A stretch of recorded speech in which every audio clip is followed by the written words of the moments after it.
Assalamualaikum warahmatullahi wabarakatuh. Saya Nuramaika Sawitri, NIM 2019-008-005. Di sini saya akan menjelaskan beberapa materi tentang bisnis internasional.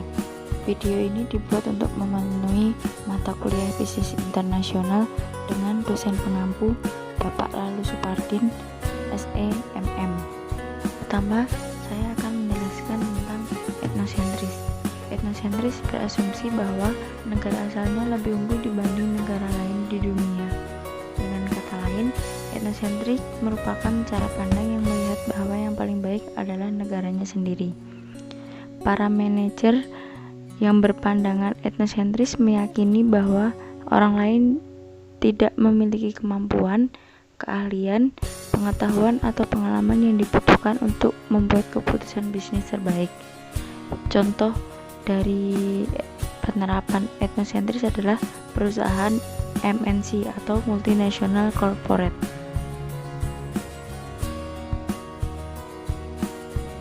Kemudian yang kedua adalah polisentris.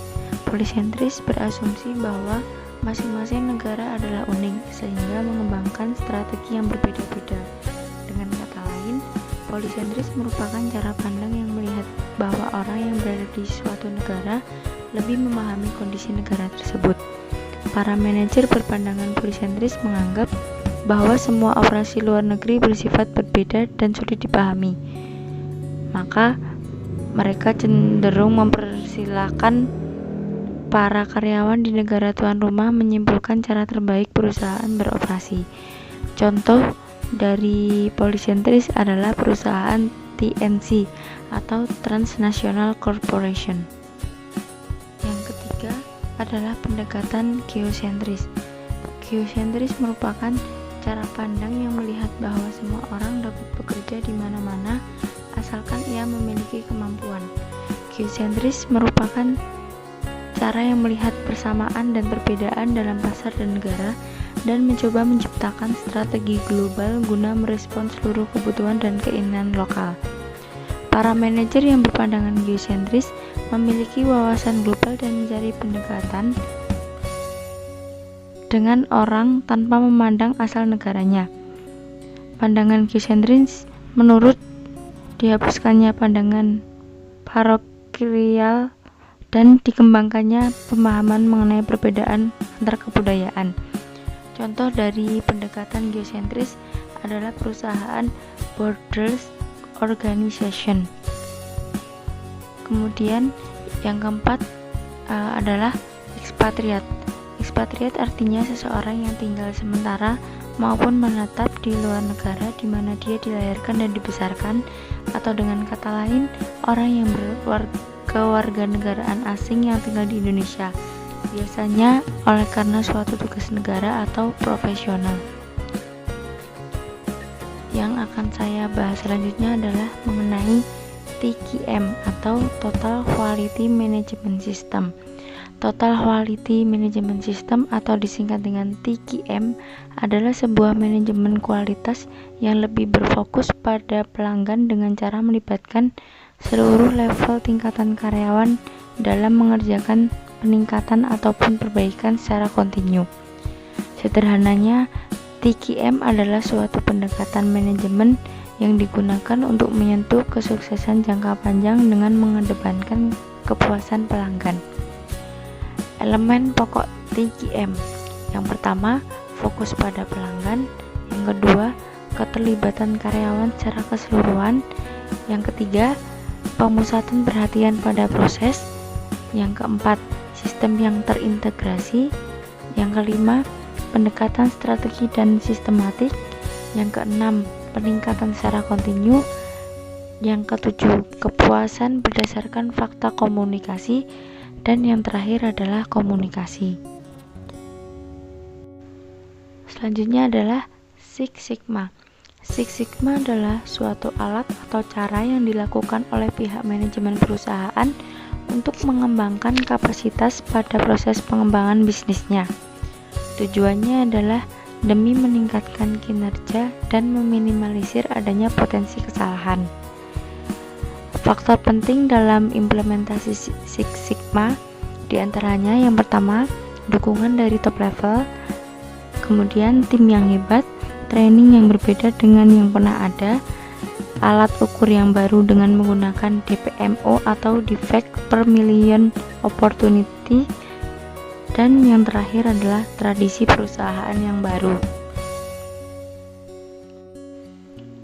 Selanjutnya adalah ISO 9000. ISO 9000 adalah kumpulan standar untuk sistem manajemen mutu atau SMM. Standar tersebut menetapkan persyaratan-persyaratan dan rekomendasi yang mendasar bagi organisasi ataupun yang berminat untuk menerapkan standar ini. ISO 9000 mencakup standar-standar di bawah ini diantaranya. Yang pertama, ISO 9000 atau Quality Management System Fundamentals and Vocabulary. Yang kedua, ISO 9001 Quality Management System Requirement. Yang ketiga, ISO 9004 Quality Management System Guidelines for Performance Improvements. Kemudian yang akan saya bahas adalah JIT atau Just in Time.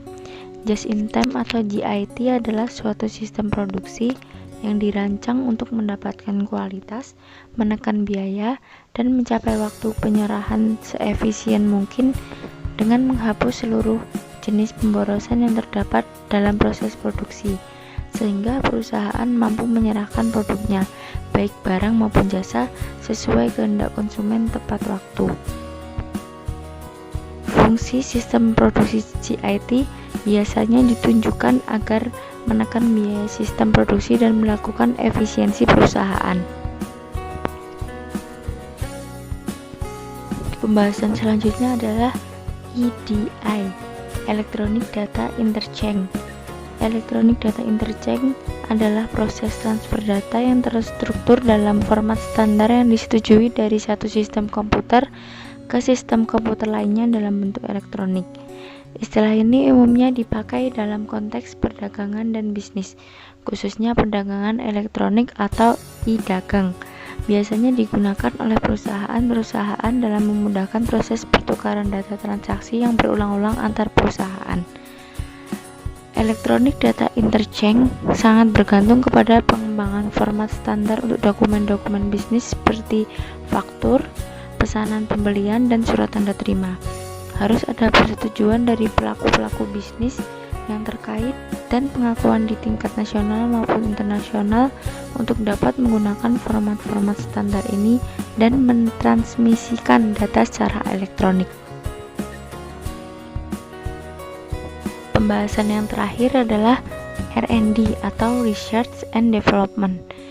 Research and Development R&D adalah kegiatan penelitian dan pengembangan yang memiliki kepentingan komersial dalam kaitannya dengan riset ilmiah murni dan pengembangan aplikatif di bidang teknologi. R&D atau lead bank ini memegang peranan penting dan menjadi indikator kemajuan dari suatu negara. Sekian yang dapat saya sampaikan. Apabila ada salah kata, mohon dimaafkan. Terima kasih. Wassalamualaikum warahmatullahi wabarakatuh.